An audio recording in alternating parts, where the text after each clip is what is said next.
ಕೆರೆಯಲ್ಲಿ ನದಿಯಲ್ಲಿ ಹೋಗಿ ಪೂಜೆ ಮಾಡಿ ನೀರು ತಂದು ಪೂಜೆ ಮಾಡ್ತೇವೆ. ಇವತ್ತು ಈ ದೀಪಾವಳಿಯ ಮುನ್ನಾ ದಿನ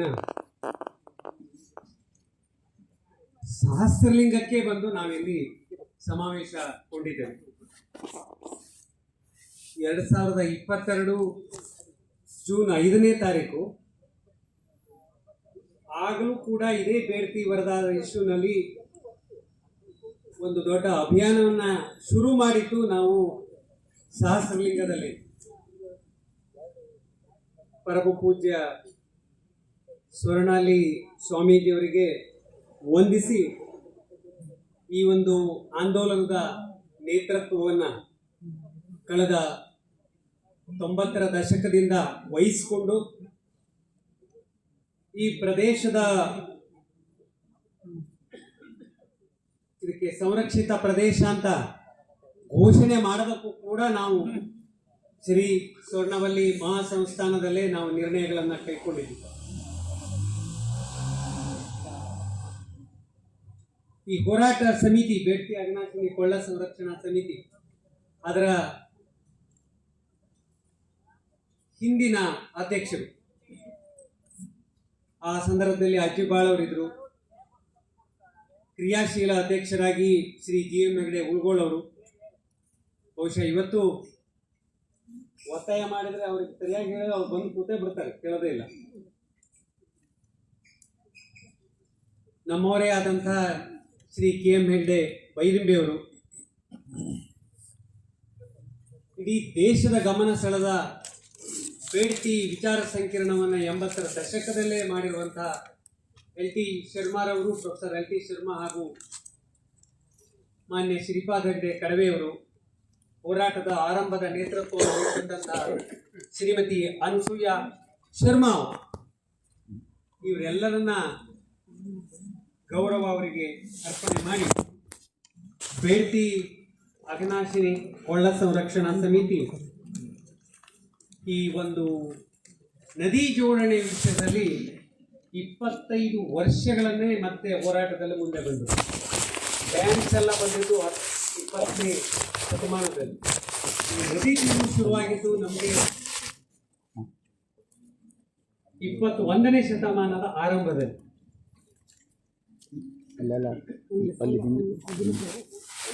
ನಾವು ಬಹಳ ದೊಡ್ಡ ಪ್ರಮಾಣದ ಅಣೆಕಟ್ಟುಗಳು, ನೀರನ್ನ ಜಲಾಶಯಗಳನ್ನ ನಿರ್ಮಾಣ ಮಾಡ್ತೇವೆ.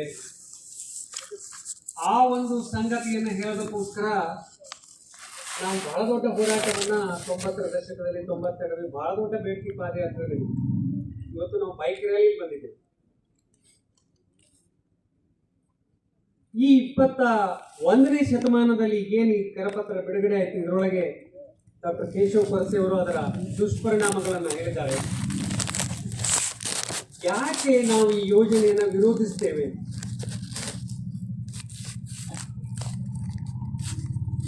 ಇಪ್ಪತ್ತೈದು ವರ್ಷಗಳಿಂದ ಅವರು ಪ್ರಯತ್ನ ಪಡ್ತಾ ಇದ್ದಾರೆ. ಕೇಂದ್ರ ರಾಜ್ಯ ಸರ್ಕಾರದ ಬೇಡ್ತಿ ವರದಾ ಯೋಜನೆಯನ್ನ ರೂಪಿಸುವಂತಹ ಜಲಸಂಪನ್ಮೂಲ ಇಲಾಖೆಗಳು. ನಮ್ಗೆ ಯಾರಿಗಾದ್ರೂ ಇದರದ್ದು ಉಪಯೋಗ ಆಗಿದೆ ಕೇಳಿದ್ರೆ ಯಾರಿಗೂ ಇಲ್ಲ.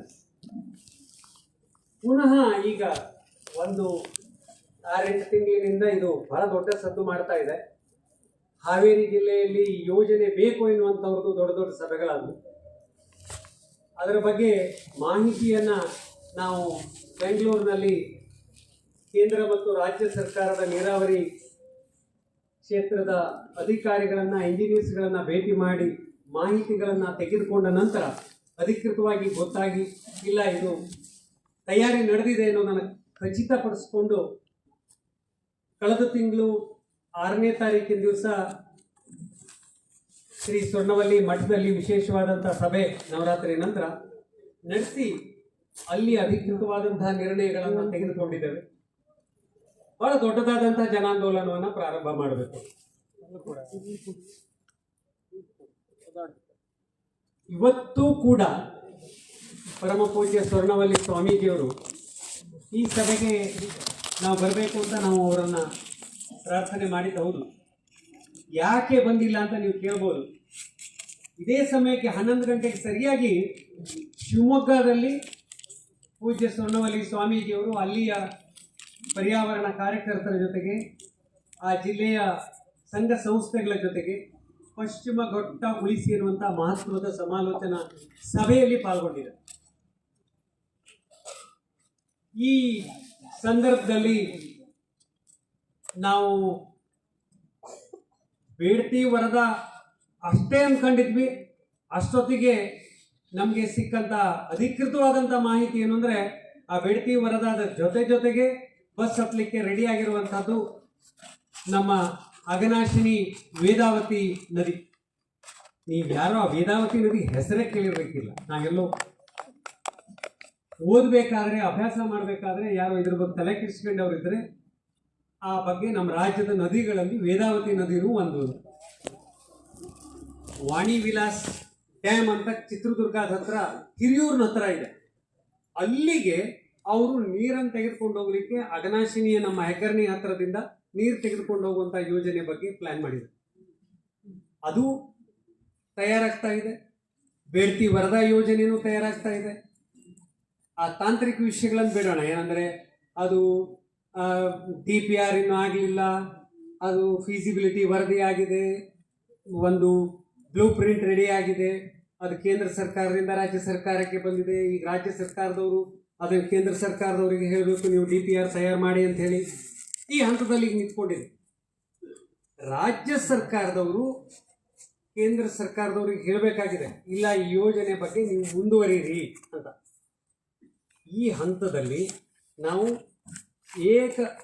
ಒಂದು ದೊಡ್ಡದಾದಂಥ ಅಭಿಯಾನ ತೆಗೆದುಕೊಂಡು ಸರ್ಕಾರದ ಮೇಲೆ ಒತ್ತಾಯವನ್ನು ಹಾಕುವಂಥ ನಿರ್ಧಾರವನ್ನು ತೆಗೆದುಕೊಂಡು ರಾಜ್ಯ ಸರ್ಕಾರ ಈ ಒಂದು ಬೇಡ್ತಿ ವರದಾ ಯೋಜನೆಯನ್ನು, ಅಘನಾಶಿನಿ ಯೋಜನೆಯನ್ನು ಯಾವುದೇ ಕಾರಣಕ್ಕೂ ಮುಂದುವರಿಸಬಾರದು, ನೀವು ಅಲ್ಲೇನೆ ಅದನ್ನು ಕೈ ಬಿಡಬೇಕು ಎನ್ನುವಂಥ ಒತ್ತಾಯವನ್ನು ಮಾಡಲಿಕ್ಕೆ ನಾವು ಹೊರಟಿದ್ದೇವೆ. ಏನು ಯೋಜನೆ ಏನು? ಬಹಳ ಸಿಂಪಲ್ ಇದೆ. ಅವ್ರು ಏನು 20 ವರ್ಷ ಅಂತ ಹೇಳಿದೆ ಅದೇ ಯೋಜನೆಗಳೇನೆ. ಮೊದಲಲ್ಲಿ ಇದು ಬೇಡ್ತಿ ಡ್ಯಾಮ್ ಇರಲಿಲ್ಲ. ಈಗಷ್ಟೇ ನಮ್ಮ ಶಿರ್ನಾಲ್ ಅವರು ಬಂದು ಹೋದರು. ನಾಳೆ 19ನೇ ತಾರೀಕಿಗೆ ಅದರ ಬಗ್ಗೆ ಹೇಳ್ತಾನೆ. ಆ ಬೇಡ್ತಿ ಡ್ಯಾಮೇ ಇರಲಿಲ್ಲ, ಈ ಸಹಸ್ರಲಿಂಗದ ಮಾತ್ರ ಇತ್ತು. ಅವರು ವಾನಹಳ್ಳಿಯ ನಮ್ಮ ಪ್ರಮುಖರು ರಮಾಕಾಂತ್ ಅವರು ಇವತ್ತು ಈಗಾಗಲೇ ಬಂದಿದ್ದಾರೆ. ಅವರು ಈ ಕರಪತ್ರಗಳನ್ನೆಲ್ಲ ತಗೊಂಡು ಹೋಗ್ಬೇಕಲ್ಲ, ಅಲ್ಲಿಗೆಲ್ಲ ಜಾಥಾ ಎಲ್ಲ ಮಾಡ್ತಾ ಇದ್ದಾರೆ. ಪಟ್ಟಣ ಹೊಳೆಯಿಂದ ನೀರನ್ನ ಮತ್ತೆ ಅವರು ಕಾಲುವೆ ಪೈಪ್ಲೈನ್ ಮೂಲಕ ತೆಗೆದುಕೊಂಡು ಬರ್ತಾರೆ. ಅಲ್ಲಿ ಪಂಪ್ ಸೆಟ್ ಹಾಕಬೇಕು, ಅಲ್ಲಿ ದೊಡ್ಡದಾದಂಥ ಮಿನಿ ಡ್ಯಾಮ್ ಮಾಡ್ತಾರೆ, ಇಲ್ಲಿ ಆಮೇಲೆ ತಂದು ಇಲ್ಲಿ ಬಿಡ್ತಾರೆ, ಇಲ್ಲಿ ಡ್ಯಾಮ್ ಮಾಡಬೇಕು, ಇಲ್ಲಿಂದ ಎತ್ಕೊಂಡು ಹೋಗಬೇಕು, ಇಲ್ಲಿ ಮತ್ತೆ ಪಂಪ್ ಸೆಟ್ ಹಾಕಬೇಕು, ಇಲ್ಲಿ ಪವರ್ ಲೈನ್ ಬೇಕು, ಇಲ್ಲಿ ಅದ್ರ ಜೊತೆಗೆ ರಸ್ತೆ ಬೇಕು. ಎಲ್ಲಿ ಹೋಗ್ತೀರಿ ಗೊತ್ತಿಲ್ಲ. ತೆಗೆದುಕೊಂಡು ಹೋಗಿ ಧರ್ಮ ಜಲಾಶಯದ ಹತ್ರ ಹೋಗಬೇಕು. ಧರ್ಮ ಜಲಾಶಯ ಎನ್ನುವಂಥದ್ದು ಮಳಿಗಿನಲ್ಲಿದೆ. ಮಳಿಗಿ ಮುಂಡಗೋಡ ತಾಲೂಕಿನ ಮಳಿಗಿ ಹತ್ರ ಇದೆ ಧರ್ಮ ಜಲಾಶಯ. ಆ ಮಳಿಗಿ ಜಲಾಶಯದ ಹತ್ತಿರದಿಂದ ಹಾವೇರಿ ಜಿಲ್ಲೆ ಪ್ರವೇಶ ಮಾಡ್ತದೆ. ಅಲ್ಲಿಂದ ಬರ್ತದೆ, ಎಲ್ಲಿಂದ? ಯಲ್ಲಾಪುರದ ಬೇಡ್ತಿ ಹೊಳೆಯಿಂದ ಮತ್ತೊಂದು ಕಾಲುವೆ ಬರ್ತದೆ. ಒಟ್ಟು ಈ 2 ದೊಡ್ಡದಾದಂತಹ ಚಾನೆಲ್ಗಳು ಅಂತ ಕರೀತಾರೆ. ಈ ಚಾನೆಲ್ಗಳು ಅಲ್ಲಿಗೆ ಹೋಗ್ತವೆ. ಎಷ್ಟು ಕಿಲೋಮೀಟರ್ ಹೋಗ್ತದೆ, ಎಲ್ಲಿಗೆ ಹೋಗ್ತದೆ? ನನ್ನ ಅನೇಕ ಸ್ನೇಹಿತರು, ನಮ್ಮ ಇಲ್ಲಿರುವಂತಹ ನಮ್ಮ ಸಂಚಾಲಕರುಗಳಿಗೆ ಫೋನ್ ಮಾಡ್ತಾ ಇದ್ದೀನಿ. ನಮ್ಮೂರ ಹತ್ರ ಬರ್ತಾ ಇದೆಯಾ ಪೈಪ್ಲೈನು? ನಮ್ಮೂರ ಹತ್ರ ತಗೊಂಡು ಹೋಗ್ತಾರ? ನಮ್ಮೂರು ಮುಳುಗ್ತದೆಯಾ? ವಿಷಯ ಅದಲ್ಲ. ನಮ್ಮ ಇಡೀ ಯಲ್ಲಾಪುರ, ಶಿರ್ಸಿ, ಸಿದ್ದಾಪುರ ತಾಲೂಕಿನ ಎಲ್ಲ ಈ ಪ್ರದೇಶಗಳಲ್ಲಿ ಎಲ್ಲಿ ಬರ್ತದೆ ಅನ್ನುವಂತಹ ಸ್ಪಷ್ಟತೆ ನಮ್ಗೆ ಈಗ ಸಿಗೋದಿಲ್ಲ. ಯೋಜನೆ ಬಂದವರು JCB ತಂದಾಗಲೇ ಗೊತ್ತಾಗೋದು. ಅವ್ರು ಹೇಳ್ತಾರೆ, ನಾವು ಇಲ್ಲಿ 3 ಕಡೆಗಳಲ್ಲಿ ಲಿಫ್ಟ್ ಮಾಡ್ಬೇಕು ನೀರನ್ನು ಅಂತ. ಇಲ್ಲಿ ಒಂದ್ಸರ್ತಿ ಮಾಡ್ತಾರೆ ಸಹಸ್ರಲಿಂಗದಲ್ಲಿ, ಅಲ್ಲಿ ಎಲ್ಲೋ ಮುಂದೆ ಎಲ್ಲೋ ಬೆಳೆಲೇನೋ ಅಥವಾ ಬಿಸಿಲು ಕೊಪ್ಪನೋ ಮಳಗಿನೋ ಎಲ್ಲೋ ಒಂದು 4-6 ಕಡೆಗಳಲ್ಲಿ ಅವ್ರು ಪಂಪ್ ಮಾಡಬೇಕು. ಯಾವ ರಸ್ತೆಯಲ್ಲಿ ಹೋಗ್ತೀರಿ ಗೊತ್ತಿಲ್ಲ. ಸೋಮನಹಳ್ಳಿ ಮೇಲೆ ಆ ಕಡೆಗೆ ಹೋಗ್ತಿರೋ, ಬನವಾಸಿ ರೋಡಿಗೆ ಶಿಫ್ಟ್ ಆಗ್ತಿರೋ, ಎಲ್ಲಿ ಹೋಗ್ತೀರಿ ಹೇಳೋದ್ರ ಬಗ್ಗೆ ಸ್ಪಷ್ಟತೆ ಇಲ್ಲ. ನಾವೊಂದು ಡ್ರಾಫ್ಟ್ ಮಾಡಿದ್ದೇವೆ, ಪ್ರತ್ಯಕ್ಷ ನಿಮ್ಮೂರಿಗೆ ಸರ್ವೆ ಬಂದ ಮೇಲೆ ಇದೆಲ್ಲ ಪಕ್ಕ ಆಗ್ತದೆ ಅಂತ ಅಂದ್ಬಿಟ್ರು ಅವ್ರು ಇಂಜಿನಿಯರ್ಸ್. ಫೈನಲ್ ಅಲ್ಲ ಈಗಿರೋದು ಡ್ರಾಫ್ಟ್, ಆದರೆ ಬ್ಲೂ ಪ್ರಿಂಟ್ ರೆಡಿ ಇದೆ. 15,000 ಕೋಟಿ ಫಿಕ್ಸ್ ಮಾಡಿಬಿಟ್ಟಿದ್ದಾರೆ. ಕೋಟಿ ರೂಪಾಯಿ ಫಿಕ್ಸ್ ಆಗಿಬಿಟ್ಟಿದೆ. ಇನ್ನು ಕಾಂಟ್ರಾಕ್ಟರ್ ಬಂದಿಲ್ಲ ಪುಣ್ಯ. ಸೊ ಅಧಿಕೃತವಾದಂತಹ ಘೋಷಣೆ ಆಗಲಿಲ್ಲ. ಫಾರೆಸ್ಟ್ ಅಂದ್ರೆ ಅರಣ್ಯದ ಇಲಾಖೆ ಕೇಂದ್ರ ಸರ್ಕಾರದ ಒಪ್ಪಿಗೆ ಸಿಕ್ಕಿಲ್ಲ. ಇಷ್ಟೆಲ್ಲ ಸಂಗತಿಗಳಿರ್ಬೇಕಾದ್ರೆ ಇನ್ನೂ ಆರಂಭಿಕ ಹಂತದಲ್ಲಿದ್ದೇವೆ. ನಾವು ಜೋರಾದ ಹೋರಾಟ ಮಾಡಬೇಕೋ ಬೇಡವೋ ನೀವೇ ಹೇಳ್ಬೇಕು. ಮಾಡಬೇಕಲ್ವಾ? ಈ ಹಂತದಲ್ಲಿ ನಾವು ಒಂದು ನಿರ್ಣಯಕ್ಕೆ ಬಂದ್ವಿ. ಪೂಜ್ಯ ಸ್ವಾಮೀಜಿಯವರ ಮಾರ್ಗದರ್ಶನದಲ್ಲಿ ಯಲ್ಲಾಪುರದಲ್ಲಿ ರ್ಯಾಲಿ ಸಭೆ ಆಗಬೇಕು. ಮಂಚಿಕೇರಿನಲ್ಲಿ 19ನೇ ತಾರೀಕು ಮಾಡ್ತಾ ಇದ್ದಾರೆ. ಸಹಸ್ರಲಿಂಗದಲ್ಲಿ ನಾವು ಮಾಡ್ತಾ ಇದ್ದೇವೆ ಇವತ್ತು. ಅವರು ಪಟ್ಟಣದ ಹೊಳೆನಲ್ಲಿ ಆ ಪ್ರದೇಶದಲ್ಲಿ ಒಂದು ದೊಡ್ಡದಾದಂತಹ ಪಾದಯಾತ್ರೆ ಮತ್ತು ಸಭೆಗಳನ್ನು ಆಯೋಜನೆ ಮಾಡ್ತಾ ಇದ್ದಾರೆ ವಾನಹಳ್ಳಿ ಪ್ರದೇಶದಲ್ಲಿ. ಇದು ಎಲ್ಲಾನು ಮುಗಿಸಿದ ಮೇಲೆ ಮುಂದಿನ ತಿಂಗಳ ನವೆಂಬರ್ ತಿಂಗಳಲ್ಲಿ ವಿಜ್ಞಾನಿ ಸಮ್ಮೇಳನ ಮಾಡಬೇಕು. ಸ್ಟೆಪ್ ಬೈ ಸ್ಟೆಪ್ ಹೋಗೋಣ ಅಂತ. ಇದರ ಜೊತೆಗೆ ಇವತ್ತು ಕೂಡ ನಮ್ಮ ಸಂಸದರಾದಂತಹ ಮಾನ್ಯ ವಿಶ್ವೇಶ್ವರ ಹೆಗಡೆ ಅವರು, ಮಾನ್ಯ ಶಾಸಕರಾದಂತಹ ಭೀಮಣ್ಣ ನಾಯಕ್ ಅವರು ನಮಗೆ ಸಂದೇಶಗಳನ್ನು ಕಳಿಸಿದ್ದಾರೆ. ಇಲ್ಲ, ನಾವು ಬೇರೆ ಕಾರ್ಯಕ್ರಮದಲ್ಲಿದ್ದೇವೆ, ನಿಮ್ಮ ಜೊತೆಗೆ ನಾವಿದ್ದೇವೆ, ನಮ್ಮ ಬೆಂಬಲ ಇದ್ದೇವೆ. ಸೊ ಈ ರೀತಿಯ ಪತ್ರಗಳನ್ನು ಮೊನ್ನೆ 9ನೇ ತಾರೀಕಿನ ಸ್ವರ್ಣವಲ್ಲಿ ಮಠಕ್ಕೂ ಅವರು ಸಭೆಗೂ ಕೊಟ್ಟಿದ್ದಾರೆ. ನಾವು ಎಲ್ಲರೂ ಸೇರಿ ನಮ್ಮ ಜನಪ್ರತಿನಿಧಿಗಳಿಗೆ ಒತ್ತಾಯ ಮಾಡಬೇಕಾದ ಏನಂದ್ರೆ, ಮುಖ್ಯವಾಗಿ ನಾವೇನು ಹೋರಾಟವನ್ನ ನಡೆಸಿದ್ದೇವೆ ಈ ಪ್ರದೇಶದ ಜನ, ನಾವು ಕಳೆದ 40 ವರ್ಷದಿಂದ ಹೋರಾಟ ನಡೆಸ್ಕೊಂಡು ಬಂದಿದ್ದೇವೆ. ನೇತೃತ್ವವನ್ನು ಕೊಟ್ಟು ಸರ್ಕಾರದ ಹತ್ರ ಕರ್ಕೊಂಡು ಹೋಗಿ ರಾಜ್ಯದ ಮುಖ್ಯಮಂತ್ರಿಗಳಿಗೆ, ಕೇಂದ್ರ ಸರ್ಕಾರದ ಮಂತ್ರಿಗಳಿಗೆ ಹೋಗಿ ಭೇಟಿ ಮಾಡುವಂತಹ ಜವಾಬ್ದಾರಿ ನೀವು ತೆಗೆದುಕೊಳ್ಬೇಕು. ನಮ್ದೆಲ್ಲಾನು ರೆಡಿ ಇದೆ, ನಾವು ಬರೋದಕ್ಕೆ ರೆಡಿ ಇದ್ದೇವೆ. ಕರ್ಕೊಂಡು ಹೋಗ್ಬೇಕಾದವ್ರು ಯಾರು? ನಮ್ಮಲ್ಲಿಯ ಶಾಸಕರು, ನಮ್ಮಲ್ಲಿಯ ವಿಧಾನ ಪರಿಷತ್ ಸದಸ್ಯರು, ವಿಧಾನಸಭಾ ಸದಸ್ಯರು, ಅದೇ ರೀತಿ ಕೇಂದ್ರ ಸಂಸದರು, ಈ ಜಿಲ್ಲೆಯ ಉಸ್ತುವಾರಿ ಮಂತ್ರಿಗಳು, ಇವರೆಲ್ಲರದೂ ಜವಾಬ್ದಾರಿ ಇದೆ. ನಾನು ಅಲ್ಲಿ ಅಘನಾಶಿನಿಗೆ ಹೋದರೆ ಅಘನಾಶಿನಿ ಕೆಳಗಡೆ ಕುಮಟಾದ ಶಾಸಕರು ಎಷ್ಟು ಜನ ಬೇಕು? ನಮ್ಮೆಲ್ಲ ಗ್ರಾಮ ಪಂಚಾಯತದವರು ನಾವು ನಿರ್ಣಯಗಳನ್ನು ಮಾಡಿದ್ದೇವೆ. ನಮ್ಮೆಲ್ಲ ಸಹಕಾರಿ ಸಹಕಾರಿಗಳನ್ನು ನಿರ್ಣಯ ಮಾಡಿದ್ದೇವೆ. ಕೇವಲ ಒಂದೇ ತಿಂಗಳಿನಲ್ಲಿ ಎಲ್ಲ ಕಡೆಗಳಲ್ಲಾಗಿದೆ. ಯಲ್ಲಾಪುರಕ್ಕೆ ಹೋಗಿದ್ದೆ. ಯಲ್ಲಾಪುರದಲ್ಲಿ 20 ಗ್ರಾಮ ಪಂಚಾಯತ್ಗಳಲ್ಲಿ 18 ಸಹಕಾರಿ ಸಂಘಗಳಲ್ಲಿ ಅವರು ನಿರ್ಣಯಗಳನ್ನು ಮಾಡಿಬಿಟ್ಟಿದ್ದಾರೆ. ಜನಾಭಿಪ್ರಾಯ ಅಂದ್ರೆ ಇನ್ನೇನು ಬೇಕು ನಿಮಗೆ? ಇವತ್ತು ಇಡೀ 3 ಪಂಚಾಯತ್ಗಳವರು ನಾವಿಲ್ಲಿ ಸೇರ್ಕೊಂಡಿದ್ದೇವೆ. ಏನಿದು ಪ್ರಜಾಪ್ರಭುತ್ವ? ಇದಲ್ಲದೆ ಇನ್ಯಾರು ಹೇಳ್ಬೇಕು ನಿಮಗೆ? ಸೊ ಇದನ್ನ ಪರಿಗಣಿಸಿ ನಮ್ಮ ಜನಪ್ರತಿನಿಧಿಗಳು ಸರ್ಕಾರದ ಮೇಲೆ ಒತ್ತಡವನ್ನು ತರಬೇಕು ಎನ್ನುವಂತ ಗಟ್ಟಿಯಾದಂತಹ ನಿರ್ಧಾರವನ್ನ, ಘೋಷಣೆಯನ್ನ, ಒತ್ತಡವನ್ನ ಇವತ್ತಿನ ಸಭೆ ಮಾಡಬೇಕು. ಒಪ್ಪಿಗೆನಾ ನಿಮ್ಗೆ?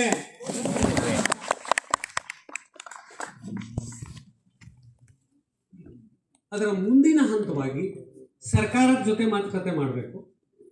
ಶಿರ್ಸಿಯಲ್ಲಿ ನವೆಂಬರ್ ತಿಂಗಳ 23ಕ್ಕೆ ಒಂದು ದೊಡ್ಡದಾದಂತಹ ವಿಜ್ಞಾನಿಗಳ ಸಮ್ಮೇಳನ ಮಾಡಬೇಕು. ನಾವು ಜನಗಳು ಹೇಳಿದ್ರೆ ಆಗೋದಿಲ್ಲ. ನೀವೆಲ್ಲ ಇಲ್ಲಿರುವಂತಹ ರೈತರು, ಈ ಪ್ರದೇಶದಲ್ಲಿರುವಂತಹ ಅಡಿಕೆ ತೋಟದವರು, ನೀವೆಲ್ಲ ನಿಮಗೆ ಬೇಕು ಅಂತ ಹೇಳಿದನ್ನೆಲ್ಲ ಎದ್ಕೊಂಡು ಹೇಳ್ತೀರಿ. ಏನೂ ಆಗೋದಿಲ್ಲ.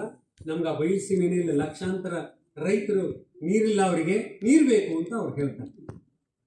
ಆದರೆ ಯಾಕೆ ನಾವು ಈ ಪಶ್ಚಿಮ ಘಟ್ಟದಲ್ಲಿ ಈ ನದಿ ತಿರುವು ಯೋಜನೆಗಳ ಬೇಡ ಎನ್ನುವುದರ ಬಗ್ಗೆ ನಮ್ಮ ವಿಜ್ಞಾನಿ ಸ್ನೇಹಿತರಾದಂತಹ ಡಾಕ್ಟರ್ ಕೇಶವ್ ಕೊರಸೆ ಅವರ ಸಂಚಾಲಕತ್ವದಲ್ಲಿ ನಾವೊಂದು ವಿಜ್ಞಾನಿಗಳ ತಂಡ ಇಟ್ಕೊಂಡು ಇಡೀ ರಾಜ್ಯದಲ್ಲಿ ಯಾರೆಲ್ಲ ಈ ಕ್ಷೇತ್ರದಲ್ಲಿದ್ದಾರೆ, ಪಶ್ಚಿಮ ಘಟ್ಟದ ನಾಶ ಆಗ್ತದೆ ಅನ್ನುವಂಥದ್ದು ವಿಷಯ ಒಂದು, ಪಶ್ಚಿಮ ಘಟ್ಟದಲ್ಲಿ ಈ ಬೃಹತ್ ಯೋಜನೆಗಳು ನಮ್ದೊಂದೇ ಅಲ್ಲ, ಇದು ಬೆಡ್ತಿ ವರದ ಅಷ್ಟೇ ಅಲ್ಲ. ಇವತ್ತು ನೀವೆಲ್ಲ ಸೋಷಿಯಲ್ ಮೀಡಿಯಾದಲ್ಲಿ ನೋಡ್ತಾ ಇದ್ದೀರಿ, ಶರಾವತಿ ಬಗ್ಗೆ ಶಿವಮೊಗ್ಗದಲ್ಲಿ ಸಭೆ ಆಗ್ತಾ ಇದೆ ಅಂತ ಹೇಳಿದ್ರೆ, ಆ ಶರಾವತಿ ಇಡೀ ಅಭಯಾರಣ್ಯದ ಮಧ್ಯದಲ್ಲೇ ಅವರು ದೊಡ್ಡದಾಗಿ ಮಾಡ್ತಾ ಇದ್ದಾರೆ. ಇಡೀ ಹೊನ್ನಾವರ ತಾಲೂಕಿನ ರೈತರು ಬೀದಿಗೆ ಬೀಳ್ತಾರೆ, ಉಪ್ಪು ನೀರು ಕುಡಿಯುವಂತಹ ಪರಿಸ್ಥಿತಿ ಬಂದಿದೆ. ಹಾಗಾಗಿ ಪಶ್ಚಿಮ ಘಟ್ಟದಲ್ಲಿ ಬೃಹತ್ ಯೋಜನೆಗಳ ದುಷ್ಪರಿಣಾಮಗಳು ಏನಾಗ್ತಾ ಇದ್ದಾವೆ ಅನ್ನೋದ್ರ ಬಗ್ಗೆ ವೈಜ್ಞಾನಿಕವಾದಂತಹ ಸಂಗತಿಗಳನ್ನು ನಾವು ಮಂಡಿಸಬೇಕಾಗ್ತದೆ. ಸರ್ಕಾರದ ಮುಂದೆ, ಜನತೆ ಮುಂದೆ, ಈ ದೇಶದ ಆಡಳಿತಗಾರರ ಮುಂದೆ.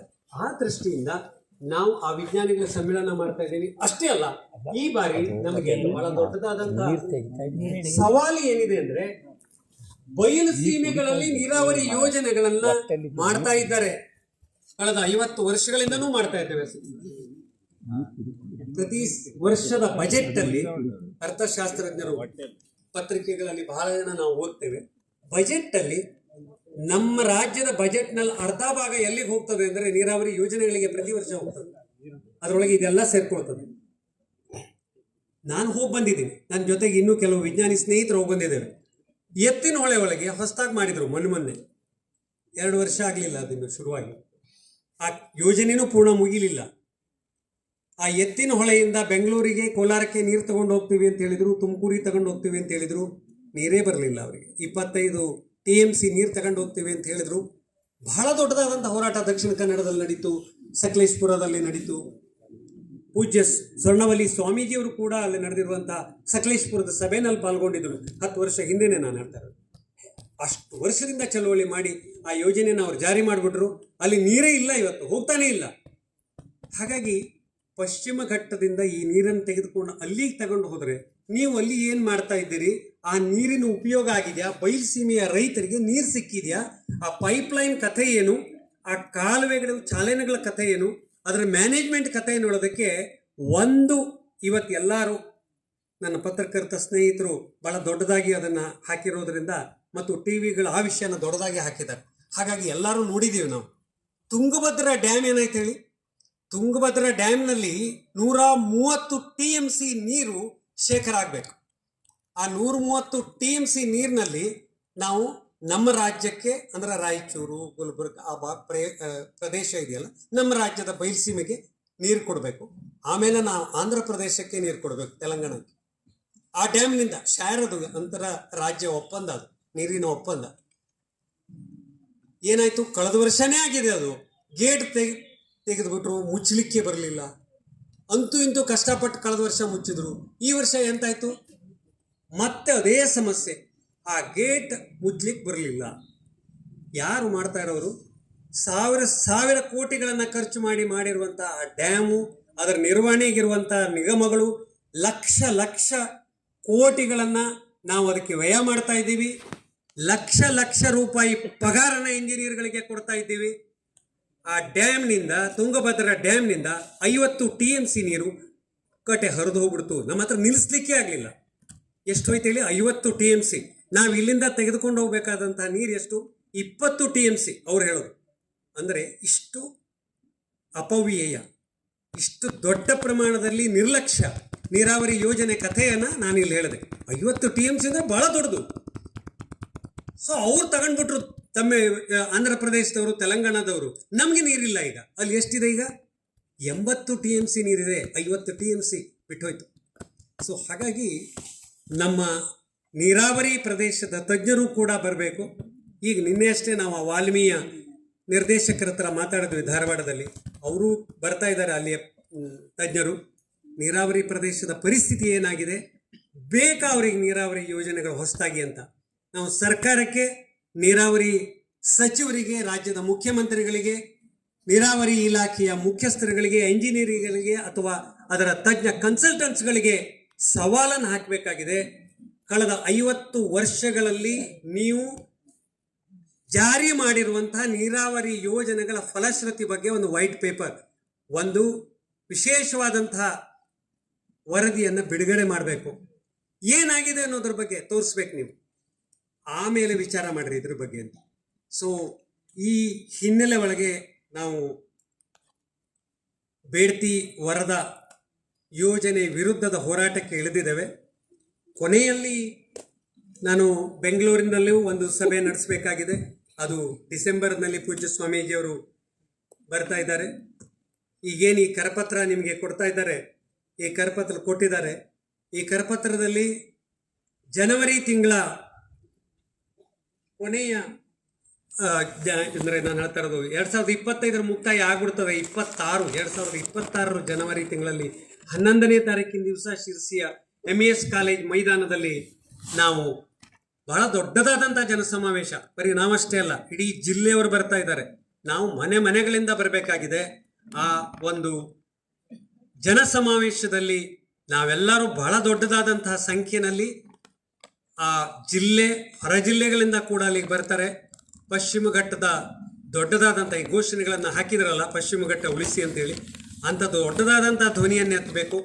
ಬೇಡ್ತಿ ವರದಾ, ಅಘನಾಶಿನಿ, ವೇದಾವತಿ ನದಿ ತಿರುವು ಯೋಜನೆಗಳನ್ನು ನಿಲ್ಲಿಸುವಂತಹ ಬಹಳ ದೊಡ್ಡದಾದಂಥ ಗಟ್ಟಿಯಾದಂಥ ನಿರ್ಧಾರವನ್ನ ಸಹಸ್ರಲಿಂಗದಲ್ಲಿ ನಾವು ಸಹಸ್ರ ಕಂಠಗಳಿಂದ ಇವತ್ತು ಇನ್ನಷ್ಟು ಗಟ್ಟಿಯಾಗಿ ಧ್ವನಿಯನ್ನ ಎತ್ತಿ ಹೇಳಬೇಕಾದಂಥ ಸಂದರ್ಭ ಇವತ್ತಿದೆ. ಕೊನೆಯಲ್ಲಿ ಆದರೆ ಬಹಳ ಮುಖ್ಯವಾಗಿ ಇವತ್ತು ಇಲ್ಲಿ ಕೊಟ್ಟಂತಹ ಏನು ಸರ್ಕಾರಕ್ಕೆ ಕೊಟ್ಟಿರೋ ಮನವಿ ಇದೆ, ಇಲ್ಲಿ ನಾವು ಕೂತ್ಕೊಂಡಿದ್ದೇವೆ. ನಾವೇ ಇದೇ ವಿಷಯದಲ್ಲೇನೆ 2012ರಲ್ಲಿ ಪಶ್ಚಿಮ ಘಟ್ಟ ಕಾರ್ಯಪಡೆ ಅರಣ್ಯ ಇಲಾಖೆ ಮುಖಾಂತರ ವನ್ಯಜೀವಿ ಮಂಡಳಿ ಒಳಗೆ ರಾಜ್ಯ ಸರ್ಕಾರದಲ್ಲಿ ನಿರ್ಧಾರ ಮಾಡಿ ಈ ಇಡೀ ಪ್ರದೇಶವನ್ನು ಇಲ್ಲಿಂದ ಗಣೇಶ್ ಪಾಲ್ವರೆಗೆ ಈ ನದಿಯನ್ನೇ ನಾವು ಇದನ್ನ ಸಂರಕ್ಷಿತ ವನ್ಯಜೀವಿ ಪ್ರದೇಶ ಅಂತ ಘೋಷಣೆ ಮಾಡಿದ್ದೀವಿ. ವಾನಳ್ಳಿ ಆಚೆಗೆ ಗಣೇಶ್ ಪಾಲ್ ಹತ್ರ ಈ ಒಂದು 6-7 ವರ್ಷದ ಹಿಂದೆ ಏನು ದೊಡ್ಡದಾದಂತಹ ಅಣೆಕಟ್ಟು ಬರೋದಿತ್ತು, ಅದನ್ನ ತಡಿಬೇಕಾದ್ರೂ ಹೋರಾಟವನ್ನು ನಡೆಸಿದ್ವಿ. ಆ ಸಂದರ್ಭದಲ್ಲೂ ಇದೇ ವನ್ಯಜೀವಿ ಸಂರಕ್ಷಿತ ಪ್ರದೇಶ ಅಂತ ಘೋಷಣೆ ಮಾಡಿರುವಂಥ ಸರ್ಕಾರದ ಕಾಯ್ದೆ ನಮಗೆ ಬಹಳ ಸಹಾಯ ಮಾಡಿತು. ಇವತ್ತು ಈ ಯೋಜನೆ ವಿರುದ್ಧದ ಹೋರಾಟಕ್ಕೆ ನಮಗೆ ಈ ಒಂದು ಅಘನಾಶಿನಿ ಕಣಿವೆ ಸಂರಕ್ಷಣಾ ಪ್ರದೇಶ, ಬೇಡ್ತಿ ಸಂರಕ್ಷಣಾ ಪ್ರದೇಶ ಮತ್ತು ಶಾಲ್ಮಲಾ ನದಿ ಸಂರಕ್ಷಿತ ಪ್ರದೇಶ ಈ ಘೋಷಣೆ ಬಹಳ ಸಹಾಯ ಮಾಡಲಿಕ್ಕಿದೆ. ನಮ್ಮ ಇಷ್ಟೇ ಜನ ಅಲ್ಲ, ನಮ್ಮ ಮಕ್ಕಳು ಬೆಂಗಳೂರಲ್ಲಿದ್ದಾರೆ, ಬೇರೆ ಬೇರೆ ದೇಶಗಳಲ್ಲಿದ್ದಾರೆ. ಇವತ್ತು ಬಹಳ ದೊಡ್ಡದಾದಂತಹ ಸೋಷಿಯಲ್ ಮೀಡಿಯಾದಲ್ಲಿ ನಾವೆಲ್ಲ ಅಲ್ಲಿರುವಂಥವ್ರು ತೊಡಗಿಸ್ಕೊಂಡಿದ್ದಾರೆ. ಸೋಷಿಯಲ್ ಮೀಡಿಯಾದಲ್ಲಿ ಕೂಡ ನಮ್ಮ ಹೋರಾಟ ನಡಿಬೇಕಾಗಿದೆ. ಅವರೆಲ್ಲರೂ ಈ ಚಳವಳಿಗಳಲ್ಲಿ ಭಾಗವಹಿಸಬೇಕಾಗಿದೆ. ಜನವರಿ 21ಕ್ಕೆ ಅವರೆಲ್ಲರೂ ಬಂದು ಭಾಗವಹಿಸೋ ಹಾಗೆ ಮಾಡುವಂತ ತಯಾರಿಯನ್ನ ನಾವು ನಮ್ಮ ಮಕ್ಕಳಿಗೆ ಹೇಳಬೇಕಾಗಿದೆ. ಅಲ್ಲಿರೋರಿಗೆ ಇವತ್ತಿನ ಇಲ್ಲಿ ಎಲ್ಲರೂ ಮಾತಾಡ್ತಾರೆ, ಎಲ್ಲರೂ ಕೂತಲ್ಲಿ ಮನೆಯಲ್ಲಿ ಮಾತಾಡ್ಲಿಕ್ಕೆ ಎಲ್ಲರಿಗೂ ಬರ್ತವೆ. ಅದಕ್ಕೆ ಎಂತ ಪಾದಯಾತ್ರೆ, ಮೊಯ್ಕ್ ರ್ಯಾಲಿ ಮತ್ತೊಂದು ಮಾಡ್ತೀರಿ, ಯಾರು ಎಲ್ಲ ವಯಸ್ಸಾದವರು ಎಲ್ಲ ಹೋಗ್ಬಿಟ್ರು, ಹಾಗೆ ಹೀಗೆ ಎಂತಕ್ಕೆ ಮಾಡಬೇಕು? ಯಾರು ಬಂದವರು? ಬೆಳೆಯೋ ಮಕ್ಕಳಿದ್ದಾರೆ, ಹಲವಾರು ಜನ ಯುವಕರಿದ್ದಾರೆ, ಮಾತೆಯರಿದ್ದಾರೆ, ನಾವೆಲ್ಲರೂ ಸೇರಿದ್ದೇವೆ. ಅವರಲ್ಲಿ ಪಾದಯಾತ್ರೆ ಮಾಡ್ಲಿಕ್ಕೆ ಕೊಟ್ಟಿದ್ದಾರೆ. ಅಲ್ಲಿ ಬಹಳ ದೊಡ್ಡದಾದಂತಹ ರ್ಯಾಲಿಯನ್ನ 19ನೇ ತಾರೀಕು ಮಾಡಲಿಕ್ಕೆ ಅವರು ತಯಾರಿ ನಡೆಸಿದ್ದಾರೆ. ಇಡೀ ಶರಾವತಿ ಕಣಿವೆಯ ಜನ ಇಡೀ ರಾಜ್ಯದಲ್ಲಿ ದೇಶ ಮಟ್ಟದಲ್ಲಿ ಅದಕ್ಕೆ ಧ್ವನಿಯನ್ನು ಎತ್ತಿದ್ದಾರೆ. ಯಾರು ಮಾಡಿದ್ದು? ಇಡೀ ಆ ಪ್ರದೇಶದವರೆಲ್ಲರೂ ಎದ್ದು ನಿಂತಿದ್ದಾರೆ ಆ ಶರಾವತಿ ಯೋಜನೆ ಕೈ ಬಿಡಬೇಕು ಅಂತ. ಈ ದೃಷ್ಟಿಯಿಂದ ಪಶ್ಚಿಮ ಘಟ್ಟದ ಬೃಹತ್ ಯೋಜನೆಗಳ ವಿರುದ್ಧದ ನಮ್ಮ ಸಮರವನ್ನ ಇವತ್ತು ಇಲ್ಲಿ ಗಟ್ಟಿಯಾದಂತಹ ಸಂಕಲ್ಪವನ್ನ ಆರಂಭವನ್ನ ಮಾಡಿದ್ದೇವೆ. ನಾನು ಭಾರತ್ ಮಾತಾ ಕಿ ಅಂದ್ರೆ ನೀವು ಜೈ ಹೇಳ್ತೀನಿ. ಭಾರತ್ ಮಾತಾ ಕಿ, ಸಸ್ಯ ಶ್ಯಾಮಲಾಂ ಅಂದ್ರೆ ವಂದೇ ಮಾತರಂ ಹೇಳ್ತೀನಿ. ಸಸ್ಯ ಶ್ಯಾಮಲಾಂ, ವಂದೇ ಮಾತರಂ. ಈ ವಿಡಿಯೋ ನಿಮಗೆ ಇಷ್ಟವಾಗಿದ್ದರೆ ಒಂದು ಲೈಕ್ ಕೊಡಿ, ಇದನ್ನು ಇತರರಿಗೂ ಶೇರ್ ಮಾಡಿ. ನಮ್ಮ ಚಾನಲ್ಗೆ ಸಬ್ಸ್ಕ್ರೈಬ್ ಆಗದೇ ಇದ್ದರೆ ಸಬ್ಸ್ಕ್ರೈಬ್ ಆಗಿ. ನಮಸ್ಕಾರ.